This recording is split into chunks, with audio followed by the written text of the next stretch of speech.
The avoidant person who left you, who pushed you away, who ended the relationship or created the distance that made ending inevitable, can be made to miss you with an intensity that becomes almost unbearable for them.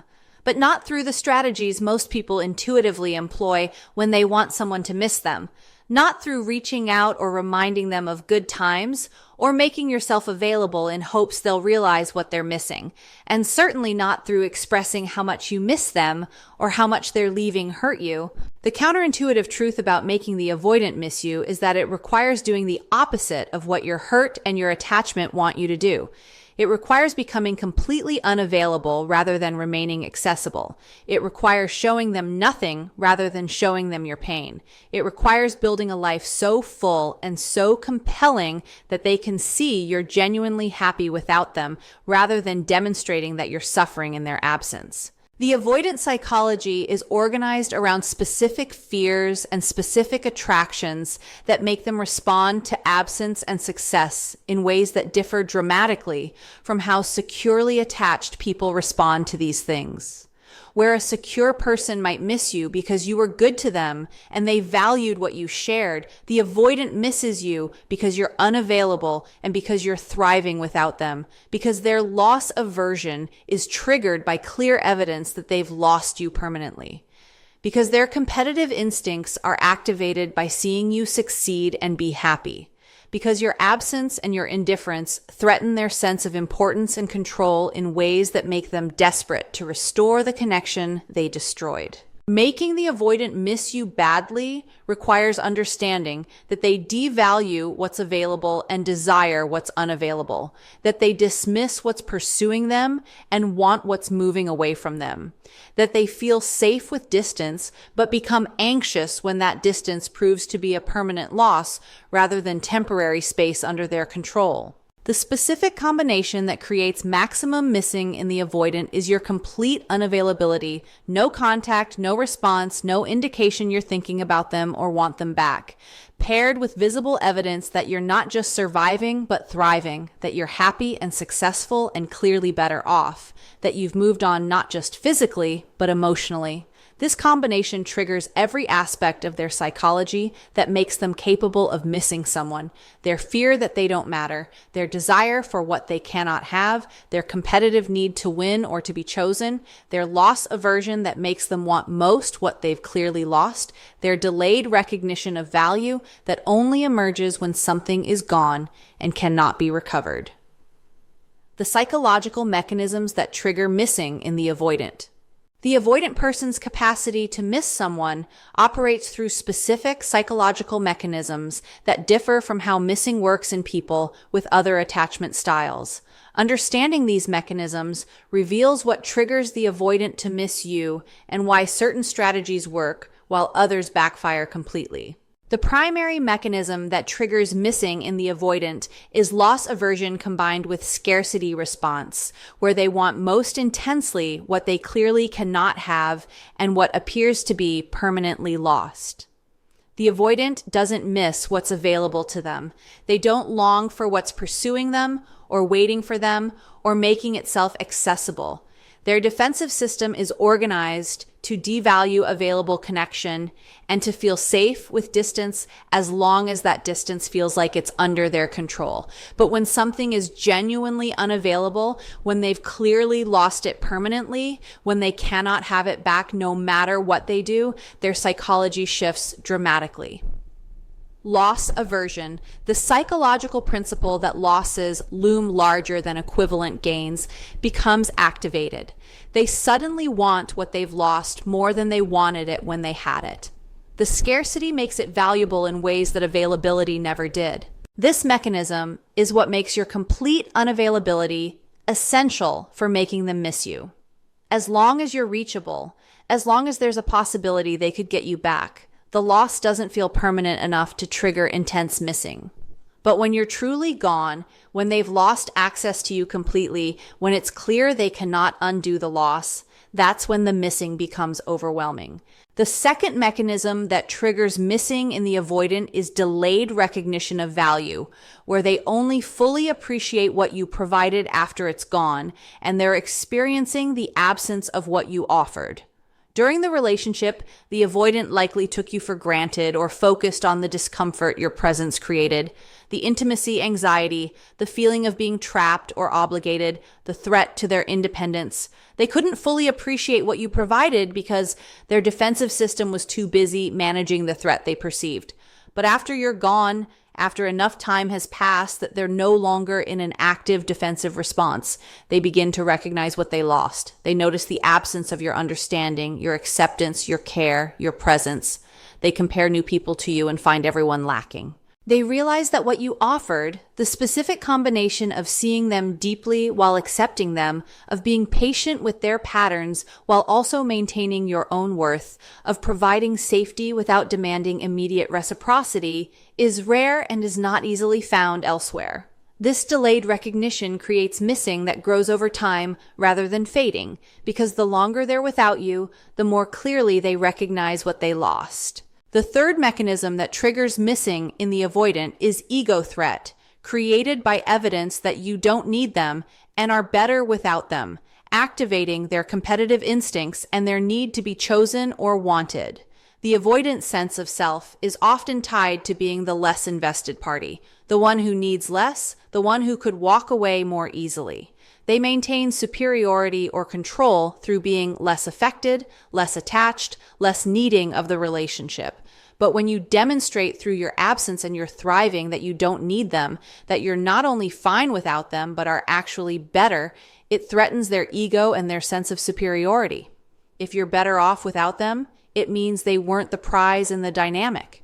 If you're happier and more successful without them, it means they were a burden or limitation rather than a benefit. This ego threat activates their competitive instincts. They want to be wanted. They want to be the one who is missed. They want to prove they matter and they're valuable. When it becomes clear that you're not giving them this validation, that you're genuinely indifferent to them, the missing intensifies because they need to restore their sense of importance. And the only way to do that is to have you back wanting them again. The fourth mechanism that triggers missing in the avoidant is contrast effect, where the current emptiness or dissatisfaction of their life is thrown into sharp relief by memories of what life was like with you or by evidence of what they could have had. The avoidant might have felt relief initially after creating distance or ending the relationship. But as time passes and the relief fades, they're left with whatever their defended life actually is. Often lonely, shallow in terms of connections, lacking in genuine intimacy or meaningful partnership. When they remember what life was like with you, when they had someone who truly saw them and cared about them, the contrast between that and their current reality becomes painful. If they can also see evidence of what you're doing now, what your life looks like, the contrast is even sharper. They're alone and isolated or dating people who don't compare to you while you're surrounded by friends, pursuing goals, possibly with a new partner who clearly values you. This contrast creates missing by making their current reality feel inadequate compared to what they had with you or compared to what they could have had if they'd been capable of sustaining the relationship. The fifth mechanism that triggers missing in the avoidant is fantasy idealization that occurs when someone is gone and cannot be accessed, allowing the avoidant to romanticize the relationship without having to deal with the reality of intimacy it would require. When you're present and available, the avoidant has to manage the discomfort of actual intimacy, the threat of vulnerability, the anxiety that closeness creates. But when you're gone and unavailable, they can miss you and long for you without having to face these uncomfortable realities. They can remember the good times without remembering why they felt compelled to withdraw. They can idealize what you had without confronting their inability to sustain it. This fantasy idealization makes the missing intense because it's a missing of an idealized version of you and the relationship. A version that doesn't include the discomfort they felt during the actual relationship. The unavailability is key to allowing this fantasy to develop. If you were available, they'd have to confront reality versus fantasy. But your unavailability allows the fantasy to persist and grow. The sixth mechanism that triggers missing in the avoidant is activation of their own attachment wounds and abandonment fears. When they're the ones who have been left, rather than the ones doing the leaving. The avoidant develop their patterns in response to abandonment experiences in childhood. They defend against abandonment by leaving first, by maintaining control over distance, by being the one who cares less. But when you've left them, when you've made yourself unavailable, when you're the one who has walked away completely, it activates their core abandonment wound in ways that being the leaver doesn't activate.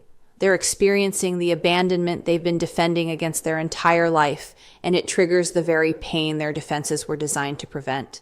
This activation of their abandonment wound creates intense missing that's mixed with pain and fear, a desire to undo the abandonment by getting you back, a need to prove they're not the abandoned one, but are the one who is chosen and wanted. The specific behaviors that create maximum longing. Making the avoidant miss you badly requires specific behaviors and choices on your part that trigger the psychological mechanisms described above. Understanding what to do and what not to do ensures you're creating conditions for maximum longing rather than accidentally reducing their missing through behaviors that make you too available or too obviously affected.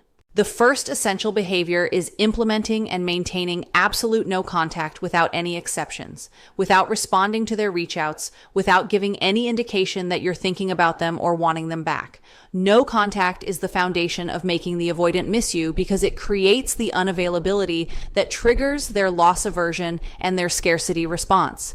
You block them on social media or make your profiles private so they cannot easily track you. You don't respond to their texts or calls. You don't reach out for any reason, not birthdays, not holidays, not when something reminds you of them. You create a complete void where your presence used to be. This void is what makes them realize they've lost you, what makes the loss feel permanent, what triggers the panic and the longing. Any breach and no contact, any response to their message, any like on their social media, any indication you're still accessible, reduces the missing by giving them hope they could get you back if they wanted, by making the loss feel reversible rather than permanent. The second essential behavior is visibly thriving in ways they can observe from a distance, demonstrating through your life rather than through your words that you're happy and successful without them. You post on social media about your activities, your achievements, your happiness, if that's natural for you. You show up to events where you might encounter mutual friends looking your best, happy, confident, glowing. You pursue goals that matter to you, and you share those pursuits publicly. You surround yourself with friends, and you're photographed at social gatherings looking engaged and joyful. The key is that the thriving must be genuine, not performed. You're actually building a good life, actually happy, actually moving forward. But you're living that life publicly enough that evidence of it can reach them. This visible thriving creates the contrast effect and the ego threat that makes them miss you. They see you're not suffering. You're not diminished by their absence. You're actually elevated and freed. The third essential behavior is complete emotional indifference. In any unavoidable encounters, treat them with polite distance, but not with the warmth or the pain that would indicate they still affect you. If you're at the same event, if you encounter them through mutual friends, if circumstances force proximity, your demeanor should communicate complete neutrality. You're polite but distant. You acknowledge them but don't seek conversation. You're neither cold nor warm. You're simply indifferent. This indifference is crucial because it demonstrates that you've moved on emotionally, that they're not important to you anymore, that you don't have strong feelings about them in any direction. This indifference triggers their ego threat and their need to matter, makes them question whether they were ever as important as they thought, creates a desire to restore their significance by making you care again. The fourth essential behavior is dating, or at least being open to dating, allowing them to see or hear that you're not waiting for them, that you're available to others even if you're not available to them. You don't need to be in a serious relationship to make this work. Simply being seen with other people in a context that could be romantic, being known to be dating or open to dating, creates jealousy and competition that makes them miss you more intensely. The possibility or reality that someone else could have you, that you're giving attention and affection to others that you used to give to them, triggers their competitive instincts and their fear of replacement. They might have been comfortable with you being alone and sad. They're not comfortable with you being available to others while being unavailable to them. The fifth essential behavior is demonstrating standards and boundaries that make clear you won't accept the treatment they provided, that you've leveled up, and that they no longer meet your standards. This can be communicated through how you talk about relationships, if asked, through the standards you obviously maintain and how you let others treat you, through the clear boundaries you maintain when they attempt to test if you're still accessible. You're communicating, without directly saying it, that you know what you deserve now, that you won't tolerate inconsistency or emotional unavailability, that you require genuine partnership. This communication that they don't meet your standards creates missing because it means they've lost access not just to you, but to you being willing to accept what they can offer. Even if they wanted to attempt reconciliation, they'd have to be different to meet your standards. And their recognition that they're inadequate for what you now require creates a longing to be adequate, to be chosen, to measure up. The sixth essential behavior is focusing your time and energy on yourself and your own life rather than on them, genuinely moving forward rather than remaining stuck, thinking about them or the relationship. This genuine forward movement must be real, not performed. You're actually investing in your goals, your friendships, your healing, your growth. You're thinking about your future rather than about your past with them. You're building a life that excites you rather than mourning the life you lost. This genuine forward movement changes your energy in ways that others can sense, even when you're not explicitly communicating it.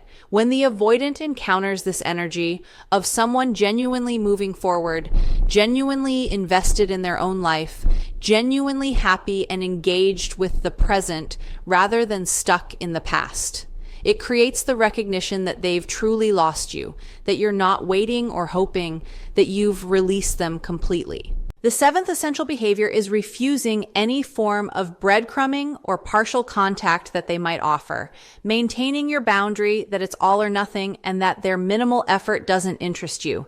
If they reach out with a casual message, with a suggestion to get coffee as friends, with any form of partial contact that would keep you somewhat in their life without requiring them to actually commit or change, you don't engage. You either don't respond at all, or if you do respond, you make clear that you're not interested in friendship or in casual contact, that if they want you in their life, it would need to be in the context of a genuine relationship with someone who has done the work to show up differently. This refusal of breadcrumbs communicates that you're not desperate for whatever crumbs of attention they're willing to offer, that you value yourself too highly to accept partial connection, that they either step up completely or they get nothing. This boundary creates missing because it eliminates the middle ground where they could maintain some access to you without having to fully commit or change. How absence combined with thriving creates unbearable missing. The most powerful combination for making the avoidant miss you badly is not absence alone and not thriving alone, but the specific combination of both simultaneously. You're completely absent from their life while also being visibly successful and happy.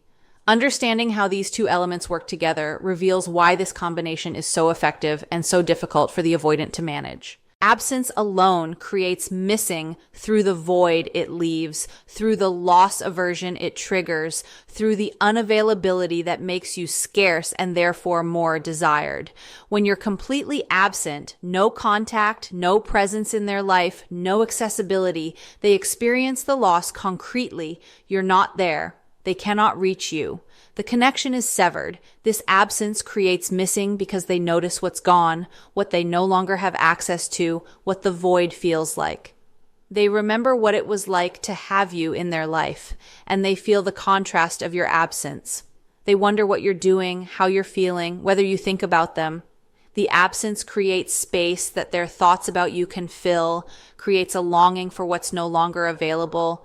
but absence alone can be managed by the avoidance defensive system through various narratives. They can tell themselves you're suffering in silence. They can imagine you're stuck and unable to move on. They can fantasize that you still want them even if you're not reaching out. They can diminish your absence by telling themselves it's temporary or that you'll eventually come back. They can protect their ego by imagining they're doing better than you, that they made a good choice in leaving. These defensive narratives allow them to miss you without the missing becoming unbearable, allow them to long for you without having to confront the full reality of what they lost. Thriving alone, visible success and happiness creates a different form of missing.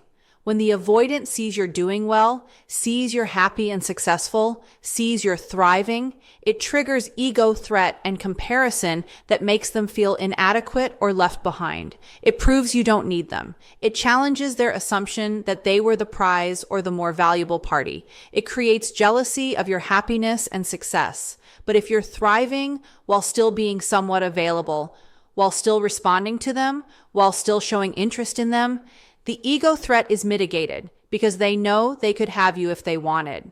The thriving doesn't create unbearable missing because the availability means the loss isn't permanent, means they haven't truly lost you. But when you combine absence and thriving, when you're completely unavailable and visibly happy and successful, the combination creates unbearable missing that the avoidant cannot manage through their usual defensive strategies. The absence proves they've lost you. The thriving proves you're better without them. The combination means they've permanently lost someone who is clearly valuable, who is clearly doing well, who is clearly not suffering or needing them. This combination destroys all the defensive narratives they might use to protect themselves.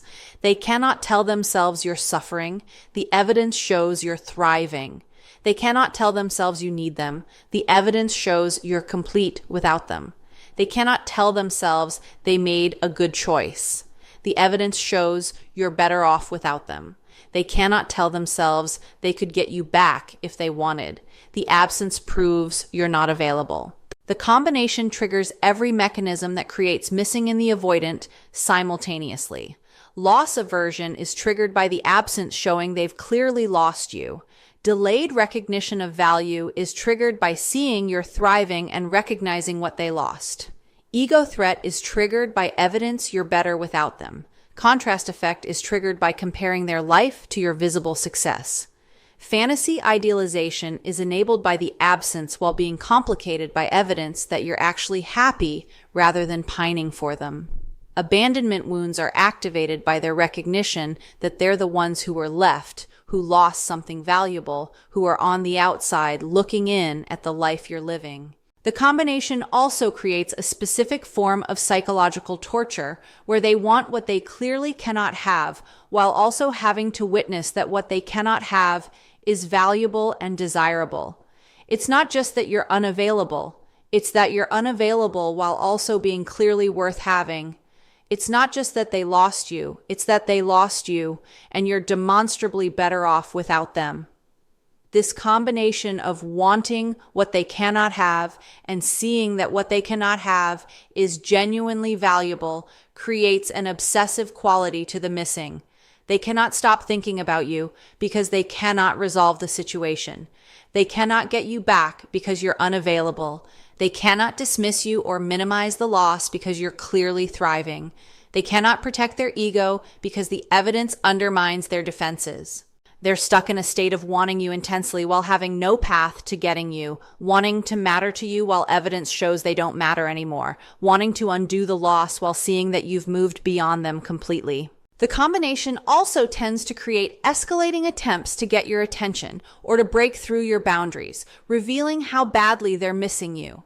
The more they cannot reach you and the more they see you're doing well, the more desperate their attempts might become.